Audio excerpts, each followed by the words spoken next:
കൃഷ്ണായ വാസുദേവായ ഹരയേ പരമാത്മനെ പ്രണതക്ലേശനാശായ ഗോവിന്ദായ നമോ നമ.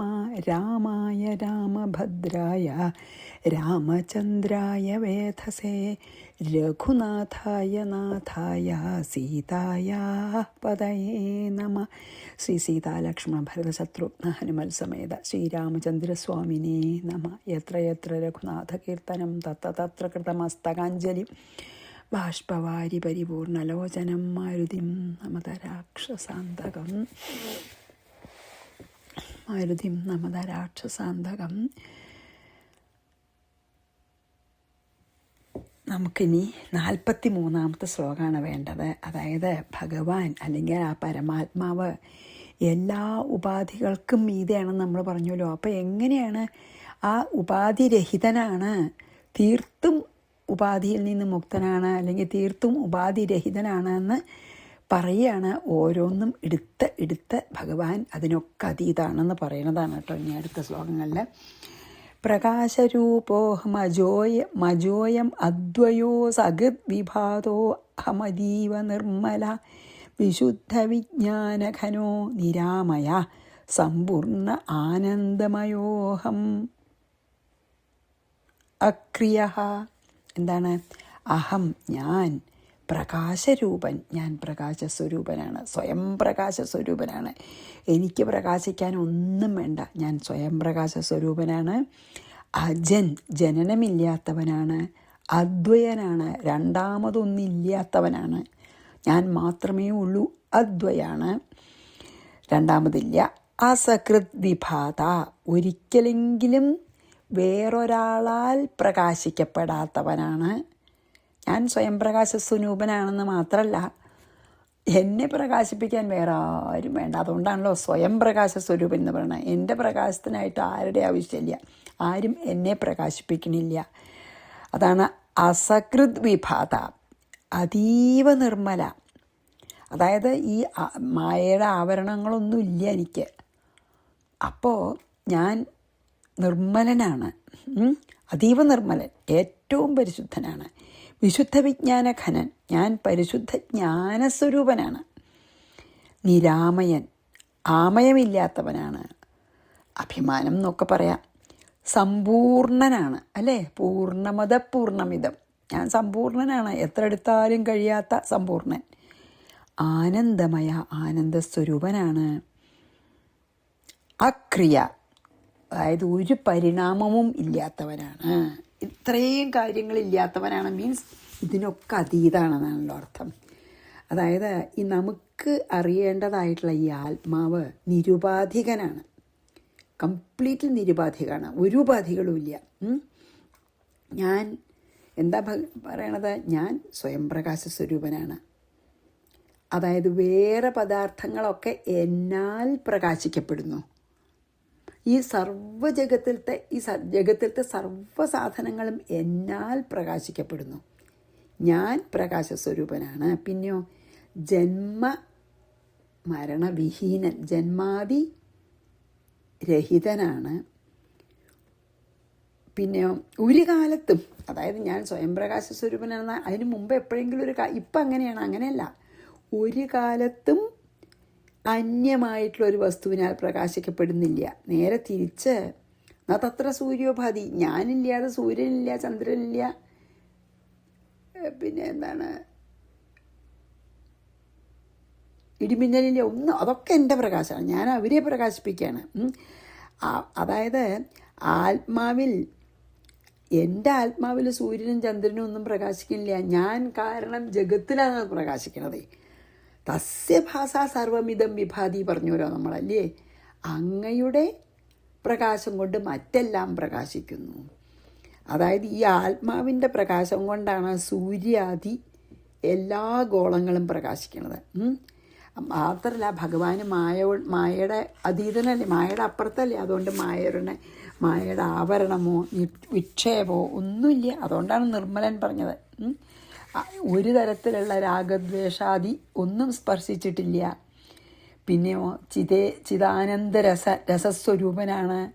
ദേശകാലാവധീതം നിർമുക്തനാണ്, ദേശത്തിനും കാലത്തിനും നിർമുക്തനാണ് അല്ലേ. ദേശകാലാവധിഭ്യം നിർമുക്തം അല്ലേ. പിന്നെയോ ആനന്ദം തന്നെ സ്വരൂപമായവനാണ്. പിന്നെ വികാരങ്ങളില്ലാത്തതിനാൽ പരിണാമമില്ല, വികാരഹീനനാണ്, അപ്പം പരിണാമഹീനനാണ്. ഇതൊക്കെയാണ് ഈ ശ്ലോകത്തിൽ പറഞ്ഞത്. ഇതിനൊക്കെ അതീതാണ്.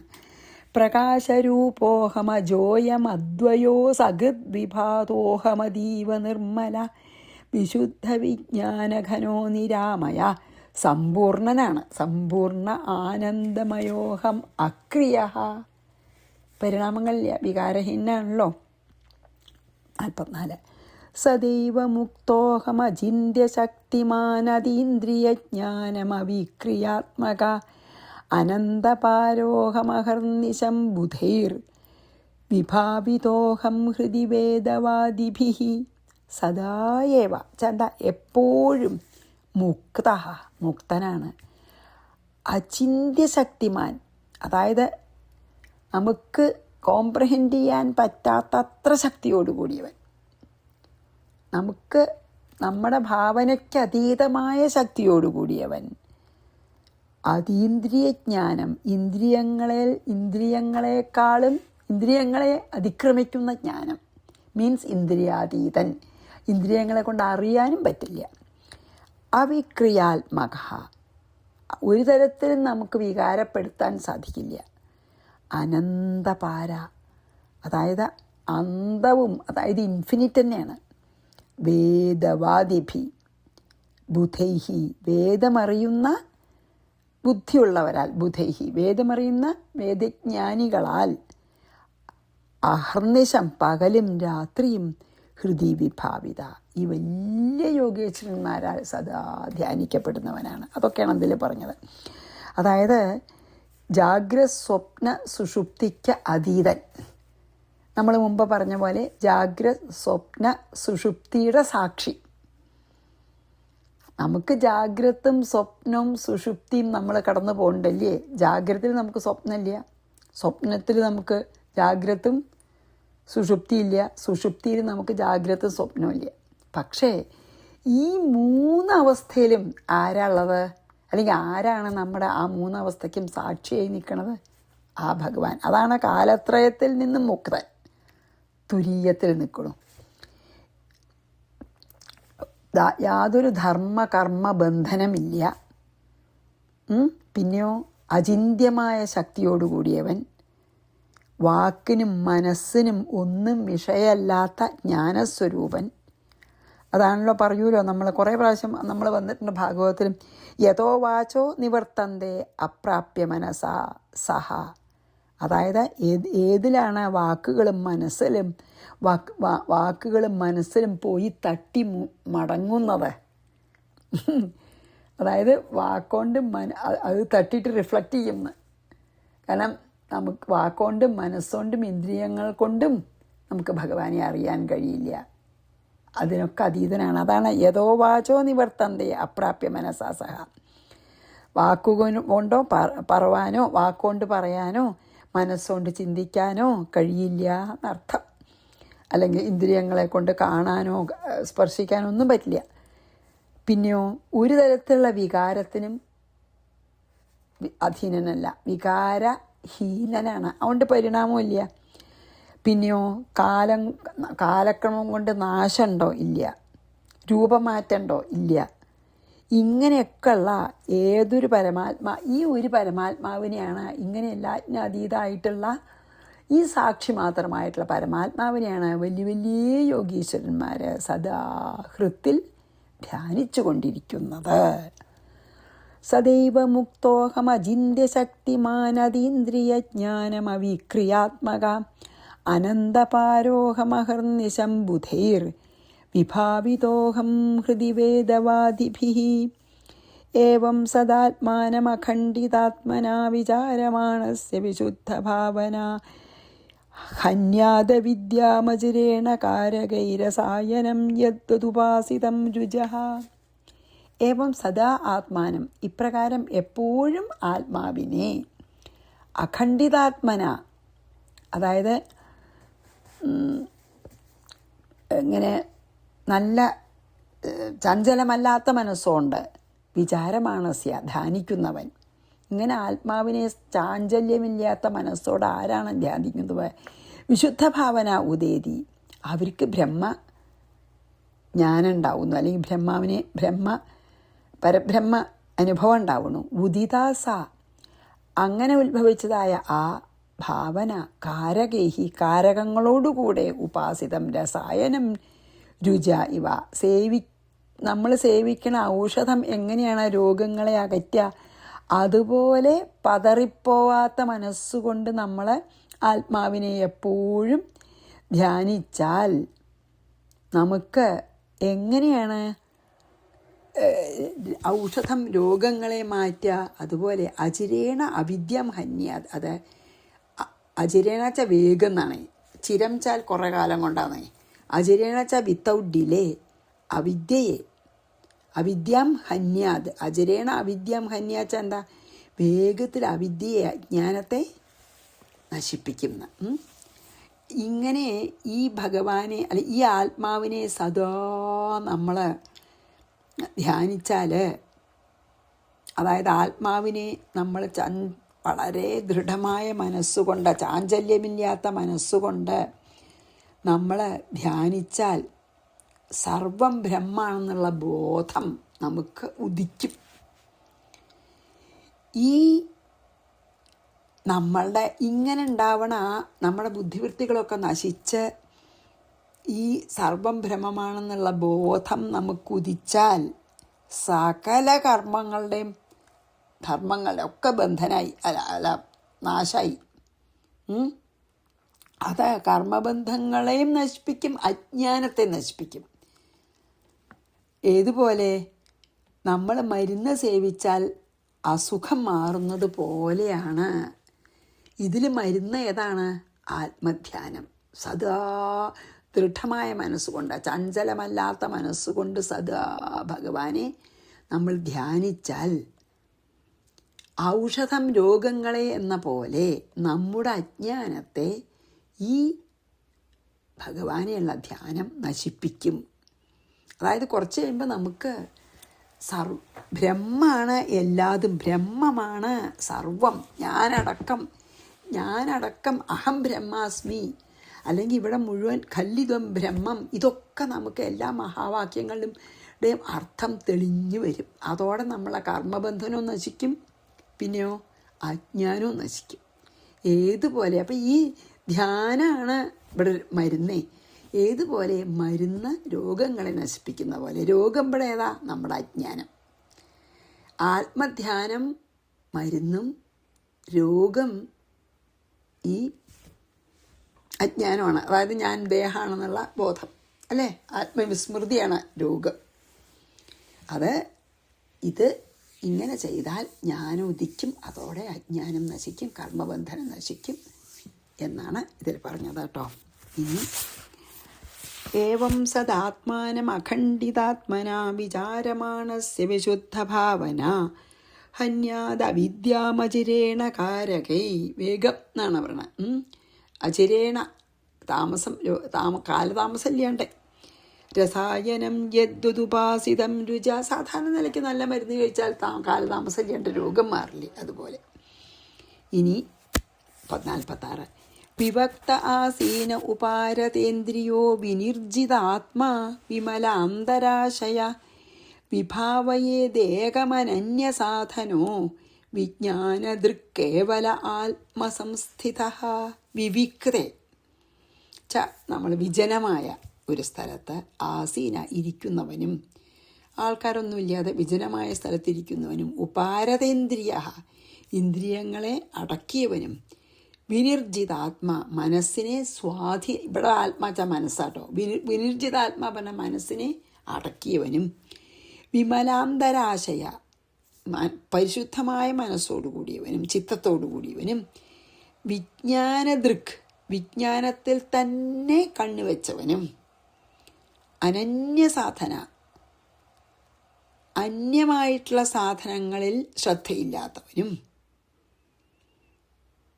അതായത് അനന്യസാധന വെച്ചാൽ വേറെ ഒന്നിലും ശ്രദ്ധയില്ലാതെ, കേവല മറ്റൊന്നിനോടും സംഘമില്ലാതെയും ആത്മസംസ്ഥിതം ആത്മാവിൽ സ്ഥിതി ചെയ്യുന്നവനായിട്ട് ഏകം വിഭാവയേത് ആ ഭഗവാനെ തന്നെ ദൃഢമായിട്ടുള്ള ഭക്തി ശ്രദ്ധയോടുകൂടി ധ്യാനിക്കണം എന്നാണ് പറയുന്നത്. അതായത് എങ്ങനെയാണ് ധ്യാനിക്കേണ്ടതെന്നാണ് ആക്ച്വലി ഇതിൽ ഈ ഒരു ശ്ലോകത്തിൽ പറയണത്.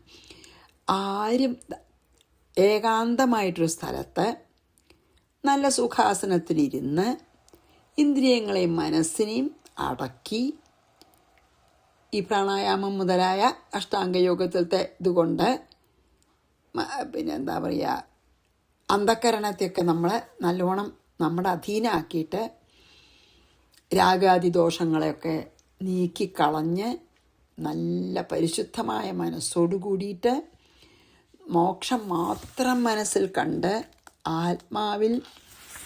ആത്മാവിൽ തന്നെ ആത്മനിഷ്ഠനായിട്ട് ആത്മാവിൽ തന്നെ ശ്രദ്ധ കേന്ദ്രീകരിച്ച് ദൃഢമായ ഭക്തിയോടുകൂടി അല്ലെങ്കിൽ ദൃഢമായ ഏകാഗ്രതയോടു കൂടിയിട്ട് ആ അദ്വൈതമായിട്ടുള്ള ആത്മാവിനെ ആ അദ്വൈത ശക്തിയെ ധ്യാനിക്കണം.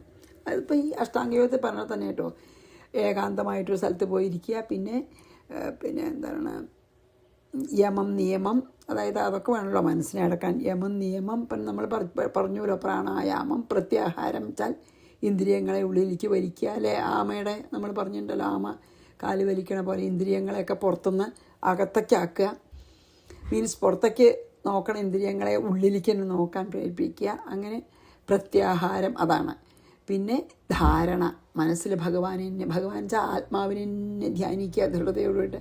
പിന്നെ അങ്ങനെ അത് ഒരുമാതിരി ആത്മാവിനെ എങ്ങനെ ധ്യാനിക്കണമെന്ന് ഒരു ധാരണ ഉണ്ടാവുമ്പോൾ അതിനെ തന്നെ അനവരതം, അതായത് ഇടമുറിയാതെ, അല്ലെങ്കിൽ എങ്ങനെയാണ് തേനൊഴിക്കുമ്പോൾ അതിനൊരു മുറി ഉണ്ടാവില്ലല്ലോ ഇടയ്ക്ക്, അതുപോലെ നമ്മൾ ധ്യാനിക്കണം. വളരെ നിഷ്ഠയോടു കൂടിയിട്ട് അതിൽ തന്നെ സ്ഥിരതയോടുകൂടി ധ്യാനിച്ച ഏകനായ ആത്മാവിനെ അങ്ങനെയാണ് ധ്യാനിക്കേണ്ടതാണ് പറയുക. ധ്യാനത്തിൻ്റെ എത്ര ധ്യാന നിഷ്ഠയോടുകൂടി ധ്യാനം ചെയ്യണം എന്നാണ് ഇപ്പം ഇതിൽ പറഞ്ഞത്. വിഭക്ത ആസീന ഉപാരതേന്ദ്രിയോ വിനിർജിതാത്മാ വിമലാന്തരാശയ വിഭാവയേദേകം അനന്യസാധനോ. വേറൊന്നും മനസ്സിൽ പാടില്ല. വിജ്ഞാനദൃക്കേവല ആത്മസംസ്ഥിതം, ആ ജ്ഞാന സ്വരൂപനിൽ എത്തണം എന്നുള്ള ഒറ്റ ലക്ഷ്യം, ആ ജ്ഞാനസ്വരൂപനെ മാത്രം കണ്ടിട്ട്. ഇനി 47 ചെയ്യാം.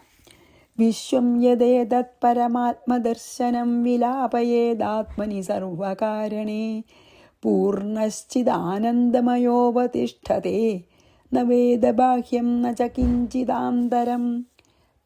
പരമാത്മദർശനം ഏതത് വിശ്വം യത്, പരമാത്മാവിനാൽ പ്രകാശിക്കപ്പെടുന്ന ഈ ലോകം, ഈ പ്രപഞ്ചം, പരമാത്മാവിനാൽ പ്രകാശിക്കപ്പെടുന്ന ഈ പ്രപഞ്ചം ഏതാണോ, സർവകാരണി ആത്മനി വിലാപയേത്, അതിനെ, അതായത് ഈ ഭഗവാൻ പ്രകാശിപ്പിക്കണ ഈ ശരിക്കും ജഡാണ്, ഭഗവാൻ കൊടുത്ത് പ്രകാശം ഉണ്ടാവുകയാണല്ലോ. ഈ ജഡമായിട്ടുള്ള പ്രപഞ്ചത്തെ മുഴുവൻ എന്തു വേണം? ആത്മാനി വിലാപയേത്, എന്താ? ആത്മാവിൽ തന്നെ ലയിപ്പിക്കണം. പൂർണ്ണ ചിദാനന്ദമയ അവതിഷ്ഠതേ, പൂർണ്ണവും ചിദാനന്ദ സ്വരൂപനുമായിട്ട് സ്ഥിതി ചെയ്യുന്നു. ബാഹ്യം കിഞ്ചിത് ന വേദ, അങ്ങനെ ബാഹ്യമായ ഒന്നിനെയും അറിയാതിരിക്കണം. ലോകത്തിനെ മുഴുവനും ഇങ്ങോട്ട് മറച്ചാൽ പിന്നെ അദ്വൈതശക്തി മാത്രമായിത്തീരും നമ്മളെ. ആന്തരം ച കിഞ്ചിത് ന വേദ, ആന്തരമായ ഒന്നിനെയും അറിയുന്നില്ല. അതായത് പരമാത്മാവ് പ്രകാശിപ്പിക്കുന്ന അല്ലെങ്കിൽ സ്വയം പ്രകാശത്തിന് ശക്തിയില്ലാത്ത വെറും ജഡമായ, ആത്മാവിനാൽ പ്രകാശിപ്പിക്കപ്പെടുന്ന വെറും ജഡമായ ഈ പ്രപഞ്ചത്തിനെ ആ പ്രപഞ്ചത്തിനു കാരണമായിട്ടുള്ള പരമാത്മാവിൽ തന്നെ ലയിപ്പിക്കണം. ആ പരമാത്മാവായിട്ട് കാണണം ഈ ലോകത്തിനെ. വിശ്വം മുഴുവൻ ബ്രഹ്മമയായിട്ട് കാണണം. അതായത് ഈ ഉപാദാന കാരണം തന്നെ ആണ് ഈ കാണുന്ന പ്രപഞ്ചമെന്ന് മനസ്സിലാക്കണം. വെച്ചാൽ ഭഗവാൻ തന്നെയാണ് ഈ പ്രപഞ്ചം എന്ന് അനുഭവിക്കണം. ആ പരമാത്മാവിനെ കൂടാതെ യാതൊന്നുമില്ല. ഈ കാണുന്ന വിശ്വവും പരമാത്മാവാണെന്ന്, അതായത് പരമാത്മാവല്ലാതെ അന്യമായിട്ടൊരു വിശ്വമില്ല എന്ന് കാണണം. ചെണ്ട സർവം ബ്രഹ്മമയായിട്ട് കാണണം. അപ്പോൾ ഈ സമ്പൂർണനും ചിദാനന്ദ സ്വരൂപനും ആയി. പിന്നെ അപ്പം നമ്മൾ ആ സമ്പൂർണ്ണ ചിദാനന്ദ സ്വരൂപനായി. അതായത് ഈ ധ്യാനിക്കുന്ന തന്നിൽ നിന്ന് ഭിന്നമായിട്ട് അകത്തോ പുറത്തോ ഒന്നുമില്ല. അതായത് അതാണ് ത്രിപുടി മുടിയ എന്ന് പറഞ്ഞത്. ധ്യാനിക്കുന്ന ആളും ധ്യാനിക്കപ്പെടുന്ന ശക്തിയും ആ ധ്യാനവും ഒന്നാവുകയാണ്. നമ്മളാരെ ധ്യാനിക്കണ? പരമാത്മാവിനെ. ആ പരമാത്മാവിനെ വിശ്വത്തിനെ ലയിപ്പിക്കുകയാണ്. അപ്പം പിന്നെ നമ്മളാ വിശ്വത്തിൽ പെടുമല്ലോ, നമ്മളും അതായി. പിന്നെ പിന്നെ എന്തിനാ ധ്യാനിക്കണം? പിന്നെ രണ്ടാമതൊന്നുമില്ല. പിന്നെ ഇവിടെ ഒന്നേ ഉള്ളൂ. ഇപ്പം നമ്മൾ ധ്യാനിക്കപ്പെടുന്ന പരമാത്മാവിൽ വിശ്വത്തിനെ മുഴുവൻ ലയിപ്പിക്കാൻ പറഞ്ഞു. ആ വിശ്വത്തിൻ്റെ ഭാഗമല്ലേ നമ്മൾ. അപ്പം നമ്മളും പരമാത്മാവും ഒന്നായി. പിന്നെ ഈ ധ്യാനിക്കണ പ്രശ്നമുണ്ടോ? ആരെ ധ്യാനിക്കണ? പരമാത്മാവിനെ. ആ പരമാത്മാവും നമ്മളും ധ്യാനമായാൽ പിന്നെ ധ്യാനം എന്നുള്ള ഒരു പ്രക്രിയ തന്നെ ആവശ്യമില്ല. അതിനാണ് നമ്മൾ ത്രിപുടി മുടിയ എന്ന് പറഞ്ഞാൽ. ത്രിപുടി മുടിയണം. അപ്പോൾ നമുക്ക് ആത്മാവിനെ നമ്മൾ അറിഞ്ഞു, നമ്മൾ ആത്മാവായി തീർന്നു എന്നാണ് ഇതിൽ പറയണത് കേട്ടോ.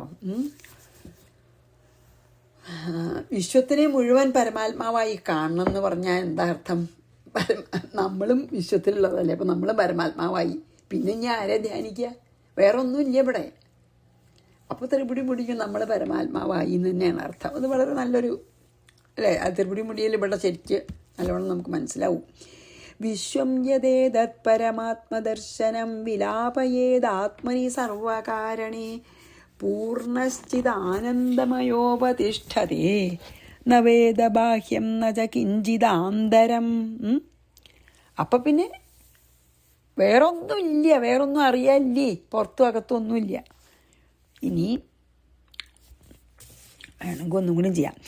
പൂർവം സമാധേരഖിലം വിചിന്തയേതോങ്കാരമാത്രം സചരാചരം ജഗത് തദേവ വാച്യം പ്രണവോ ഹി വാചകോ വിഭാവ്യതേ ജ്ഞാനവശാന്നബോധത.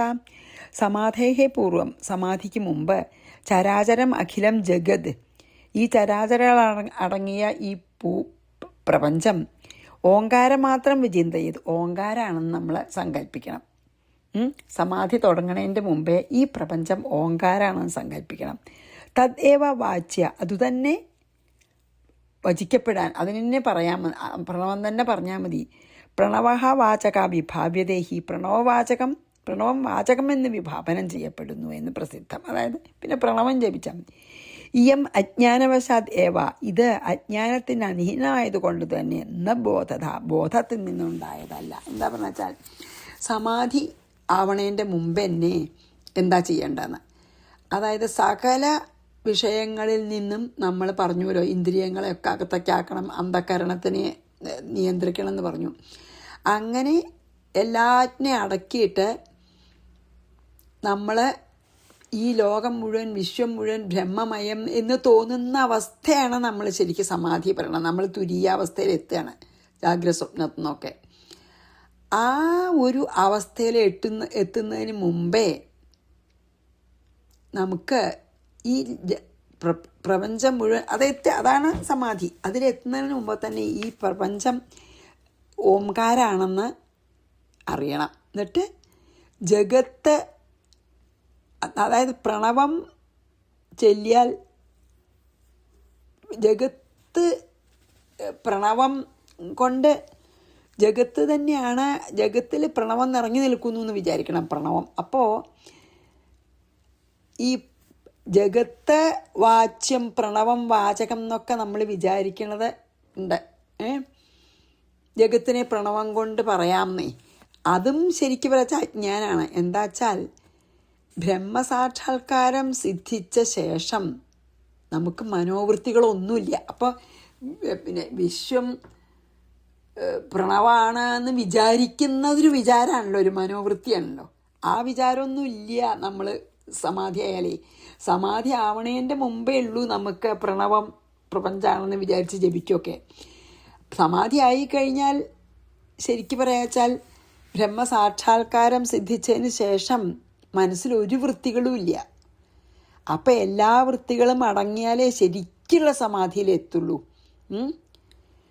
സമാധിക്ക് ശേഷം യാതൊരു വൃത്തിയും ഉണ്ടാവരുത് എന്ന് വിചാരിച്ചിട്ടാണ് നമ്മൾ ആദ്യം ജഗത്തിനെ പ്രണവായിട്ട് കാണുകയൊക്കെ ചെയ്യണത്. പക്ഷെ ജഗത്തിനെ പ്രണവായിട്ട് കാണലും ഇല്ലാതെയാവും. മനസ്സിലായില്ലേ? അപ്പം അങ്ങനെ ജഗത്തിനെ പ്രണവമായിട്ട് കാണുന്നു എന്നുള്ളൊരു മനോവൃത്തി പോലും ശരിക്കുള്ള സമാധിയിലില്ല. പക്ഷേ ആ സമാധിയിൽ എത്താൻ വേണ്ടിയിട്ട് നമുക്ക് ഈ ജഗത്ത് മുഴുവൻ ബ്രഹ്മാണ്, ആ ബ്രഹ്മത്തിനെ നമുക്ക് പ്രണവം കൊണ്ട് വിചാരിക്കാം എന്നൊക്കെ നമുക്ക് പൂർണ്ണ സമാധിയിൽ എത്രേൻ്റെ മുമ്പ് വിചാരിക്കാം.